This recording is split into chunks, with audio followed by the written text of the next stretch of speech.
Jeg står her i en park med landstrænere, som er ude at lufte den nye kuld, og efter skuffelsen mod Portugal og den noget uimponerende sejr over Cypern, er spillerne så ved at finde formen, Morten Olsen. Morten Olsen? Undskyld, jeg kunne virkelig ikke høre, hvad du sagde. Du skal godt lige huske at tænde for dit høreapparat. Jamen, jeg må have slukket for det tidligere på ugen. Det eneste, jeg kunne høre, det var sådan en høj buelyd. Som buh! Jeg kan se, du har taget et par af spillerne med ud for at træne. Ja, jeg har taget mine to blondiner med. Christian Poulsen og Simon Kjær. Ja, kom hen til far. Ja, det kan I godt. Ja, ej, nu kælde drenge. Ja, det er kan I hente bolden? Kan I tage bolden til far? Hvordan kan det egentlig være, at du har valgt at tage netop de to spillere med ud i dag?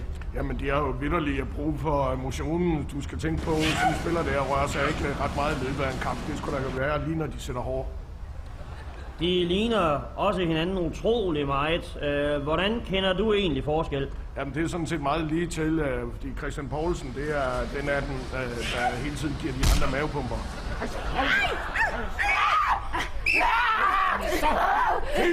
Ja, Christian, så må jeg tage det andet, for den er der jo.